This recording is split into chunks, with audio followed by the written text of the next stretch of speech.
Visiting Angkor Wat is more than just ticking a destination of your travel bucket list. It's stepping into the heart of Cambodia's history and one of humanity's greatest architectural achievements. Its intricate carvings, grand towers, and rich cultural significance have fascinated travelers for centuries, making it an absolute must visit.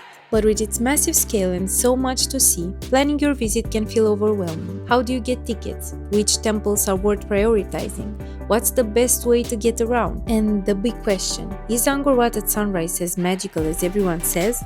In today's episode, I'm going to answer all of these questions and guide you through everything you need to know. From essential tips to personal insights, this is your complete guide to experiencing Angkor Wat to the fullest. Number 1. Tickets. Let's start with the basics. Tickets. To explore Angkor Wat and the surrounding temples, you'll need an Angkor pass. There are 3 options: a 1-day pass for $37, a 3-day pass for $62, and a 7-day pass for $72. Here's a useful tip. If you buy your pass after 4:30 p.m., you can visit the park for sunset that evening, and it won't count toward the official duration of your pass. Now, if you have the time, I'd highly recommend spending at least 2 days in the park. A single day just isn't enough to appreciate the scale and detail of Angkor. The 3-day pass is a great option even if you don't use all 3 days. And also, you can spread your visits out over a 10-day period so you're not required to go on consecutive days. This flexibility allows you to take breaks and avoid temple fatigue, which is very real given the size of the park. Number 2. Getting around.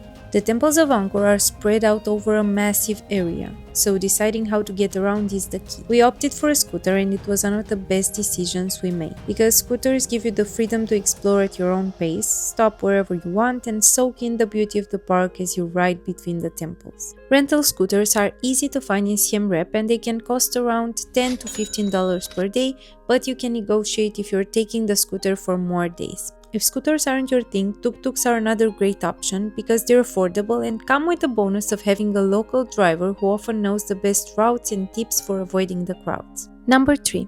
Guided tours. Do you need a guide?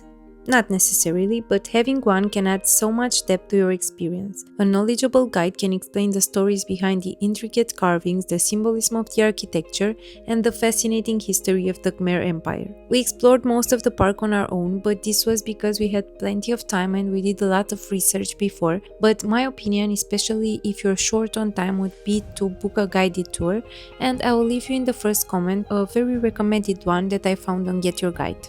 Number 4.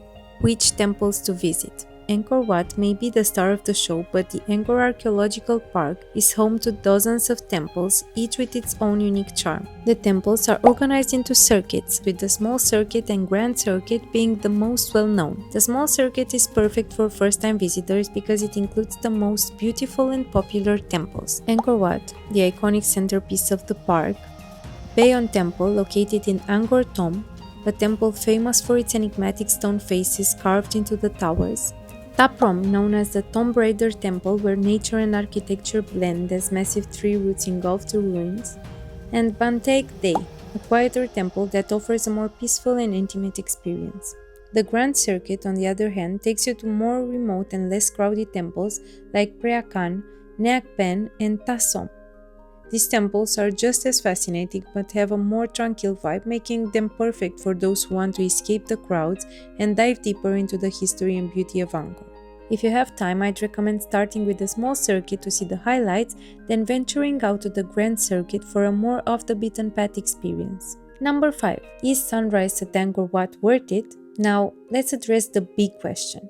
Is it worth waking up at 4 a.m. to see the sunrise at Angkor Wat? For us, the answer was a definite yes. There's something magical about standing in the cool morning air, watching the temple's iconic towers gradually come into view as the sky shifts from deep purple to warm orange. Good morning! We are here at Angkor Wat. Yay! Finally we made it, so let's see the sunrise, please.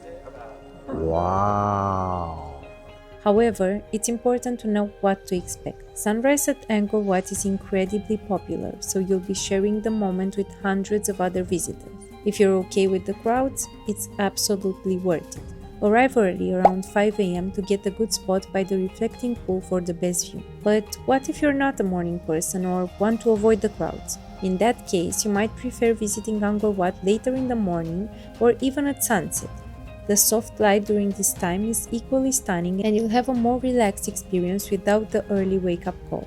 Ultimately, whether you choose sunrise, sunset, or a quieter time during the day, Angkor Wat is breathtaking at any hour. It's all about what kind of experience you want to create for yourself. As our journey through the magnificent Angkor Wat complex comes to an end, one thing is clear.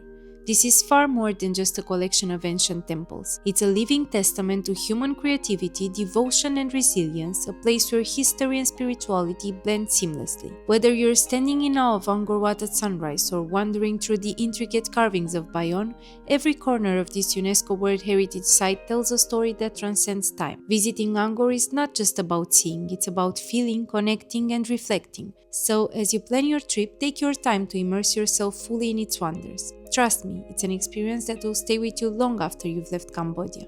Thank you for joining me on this journey. If you enjoyed today's episode, don't forget to leave a like and subscribe. Until next time, safe travels and happy exploring.